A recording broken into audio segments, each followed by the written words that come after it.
अरे चलिए आज ना एक सफर पे चलते हैं, यादों के सफर पर। याद है वो स्कूल पिकनिक वाली बस, वो शोर, वो गाने और वो जो कभी ना खत्म होने वाला एक्साइटमेंट होता था। चलिए आज उसी सफर को फिर से जीते हैं एक साथ। बस ये एक लाइन ही काफी है सच में उस पूरे दिन की एनर्जी को समझने के लिए। पिछली सीट भाई सिर्फ बैठने की जगह थोड़ी थी, वो तो पूरे सफर का पावर हाउस थी, मतलब कंट्रोल सेंटर।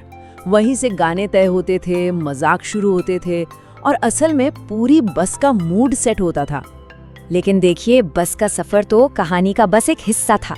असली कहानी तो एक रात पहले ही शुरू हो जाती थी, जब हम एक्साइटमेंट के मारे सो भी नहीं पाते थे, याद है? और फिर सुबह की वो भागदौड़, सुबह सुबह की ये जो लास्ट मिनट की चेकिंग होती थी ना, ये तो हम सबको याद होगी। पर असली मजा तो तब शुरू होता था जब हम दोस्तों के साथ स्कूल के गेट पर पहुंचते थे। ऐसा लगता था जैसे किसी जंग पर जा रहे हों, और जीत तो पक्की ही है। और जैसे ही बस का दरवाजा खुलता, बस समझ लीजिए असली रेस शुरू हो गई। उस दिन का सबसे पहला और सबसे जरूरी काम क्या था? अपनी पसंदीदा सीट पर कब्जा करना। ये सिर्फ एक सीट नहीं थी यार, ये तो दिन भर के मजे की गारंटी थी। और उस दौड़ के पीछे हर किसी के दिमाग में बस एक ही सवाल घूम रहा होता था, एक ऐसा सवाल जो ये तय करता था कि आज के दिन का राजा कौन बनेगा। और वो सवाल था, पिछली सीट किसकी है? क्योंकि जैसा मैंने कहा, वो सीट नहीं थी, वो एक सिंहासन था, एक थ्रोन, जहां बैठने का मतलब था गाने, मजाक मस्ती और हाँ, पूरे सफर पर राज करना। अच्छा, तो एक बार जब सीटों की जंग खत्म हो गई, फिर बस के अंदर का असली माहौल बनना शुरू होता था। स्नैक्स के पैकेट खुलने की आवाजें, दोस्तों की हंसी और वो बढ़ता हुआ शोर जो धीरे धीरे एक जश्न में बदल जाता था। बस के चलते ही पहला रिवाज शुरू होता था, स्नैक्स खोलो। किसी के पास चिप्स तो किसी के टिफिन में पराठे, और फिर वो पैकेट हाथ बदलते रहते थे। साथ में आवाजें आती थी, थोड़ा और दे यार। वो पिकनिक कम और शेयरिंग का त्योहार ज्यादा लगता था। सही कह रहा हूं ना? तो ये देखिए, ये था उस सफर का पूरा ब्लूप्रिंट। बोर्डिंग की अफरा तफरी से शुरू होके स्नैक्स के दौर से गुजरते हुए फिर आती थी अंताक्षरी, और हाँ, बीच बीच में टीचर की वो सीटी जो बस कुछ पलों के लिए शांति लाती थी। हर पड़ाव की अपनी ही एक कहानी थी। और फिर आता था वो पल जिसका सबको बेसब्री से इंतजार रहता था, सफर का सबसे बड़ा, सबसे रोमांचक मुकाबला, अंताक्षरी। अरे ये कोई खेल थोड़ी था, ये तो पूरी बस की इज्जत का सवाल था भाई। पूरी बस 2 टीमों में बट जाती थी, आगे वाले चैलेंजर्स और पीछे वाले रूल ब्रेकर्स। और हमारी टीचर बनती थी एक निष्पक्ष जज, जो दोनों टीमों के बीच शांति बनाए रखने की पूरी कोशिश करती थी।